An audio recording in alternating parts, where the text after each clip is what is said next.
Welcome to this special report on Bloomberg. We have a developing situation out of Turkey.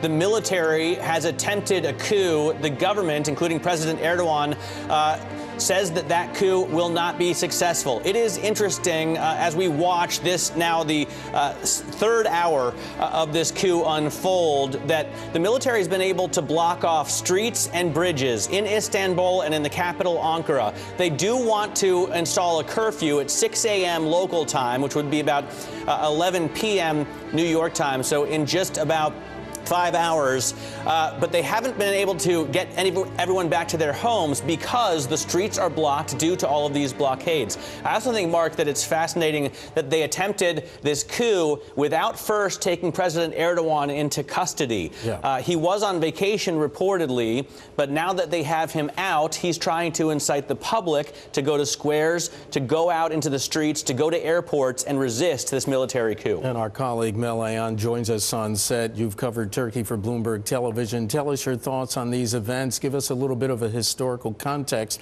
about this, because this is not the first time this has happened in recent memory. That's right, and thank you so much for having me, Mark. Matt, I was always watching with my eyes our sister media channel, Habertürk. I'm with Bloomberg HD, and there's a developing story, actually. I would like to convey. It happened in like 5 minutes ago, but I just saw it now. So the military was at the airport where the terror attacks happened a couple weeks ago, Atatürk Airport. So the military is leaving the airport at the moment. My reporter, my journalist colleague is right there, and then he posted.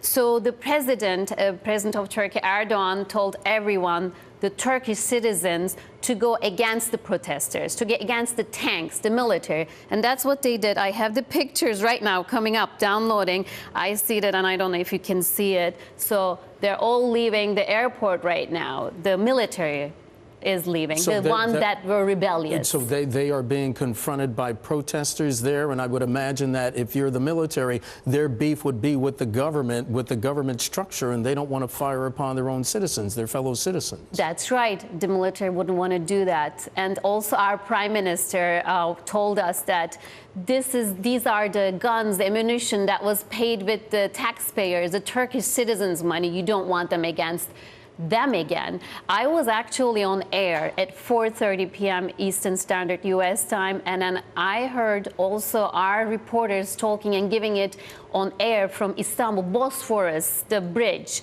There were 15 to 20 seconds heavy gunfire. I heard that too. And then our prime minister, we were waiting for our prime minister to talk, and I heard him. He was very angry. He said he's not going to tolerate this. He said he's going to use force against force. And this, you're right, Mark, didn't happen only today once. It happened in 1980s, and then, as Mr. Macron said, it happened 4 times. Well, the heaviest penalty will be given. I also was curious about where our president was, and our president's head economic advisor is a friend of mine. I interviewed him a couple of times. His name is Cemil Ertem. So while I was waiting for you, I texted him, and I said, "Are you okay? Where is our president?" He said he's okay. They're okay, but he didn't give me the logistics. Mel Ayan, she's been covering Turkey for us for Bloomberg Television. Mel, thank you so much. Matt, we're just receiving word from our producers on our Bloomberg Associated Press Television. Now we're seeing live on the TV, if we can bring it there, Turkey's NTV off-air signal. So the report's apparently true that Turkey state television has been taken off the air. Right, and we've heard reports that state television has been off the air for a number of hours preceding this. It did then come back on, and looks like it's now gone to black again. There have been reports also about gunfire and even helicopter fire aimed at this broadcasting building. So we'll keep you up to date on that. Right now, I want to bring in David Phillips. He is director of the program on peace building and rights at Columbia University. David, let me ask you about the danger here of violence against Turkish citizens, because as Mel just told us, if you do see citizens come out and try and stop this coup from succeeding, as Erdogan has urged them to do, that could result in real serious bloodshed. Yeah, that's a possibility, but there are a good number of Turkish citizens who will be glad to see President Erdogan go. I wonder how many, because we keep hearing reports of how polarized the populace is there. Of course, we have an incredibly polarized populace here as well, and I guess that's the case throughout Western Europe. Are we talking about a country divided? Are we talking about a country in which maybe little more than half support the president and the other half does not? So at most, half support the president. There were elections on June 7, and the ruling Justice and Development Party received just 40% of the vote.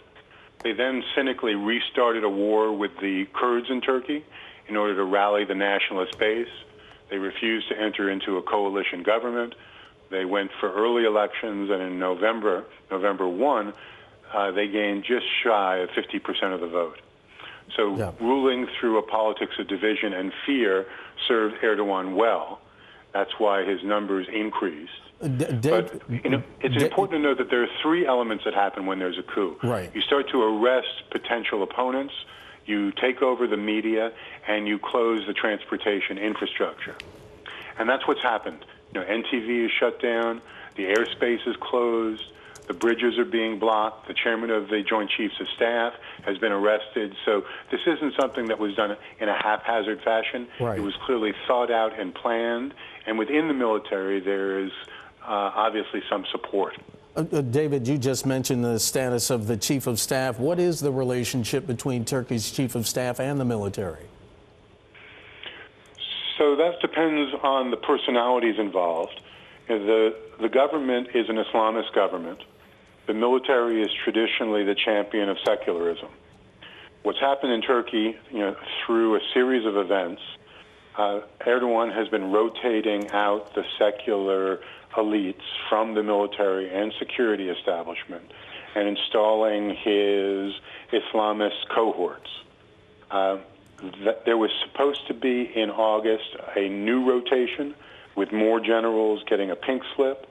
Now, this event occurring today might have been intended to preempt that from happening, but there's traditionally been a high degree of tension between the military and Islamist political leaders, and in a number of previous instances, Islamic parties have been shut down.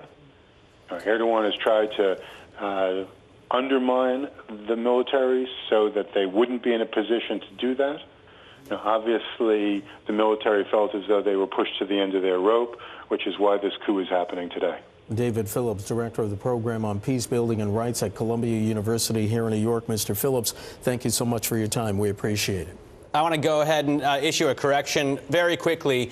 We told you that NTV was off air. That channel, we were just watching their live feed. So NTV is still on air. It was a different channel that has currently gone off air. We were showing you the sort of gone to black logo of another channel. I'm not sure which one it was, but NTV HD, you can clearly see there, is broadcasting live. And Mel, we have about a minute left, but I have to ask you quickly because during the interview I saw you frantically checking your phone. What are your updates? What are you hearing? Oh, okay. So the first general, Ümit Dindar, just texted. It is what time right now? 6:25. It's 1:15 a.m. It was updated, and he says that there's nothing to worry. This is not the TSK. TSK stands for the National Army.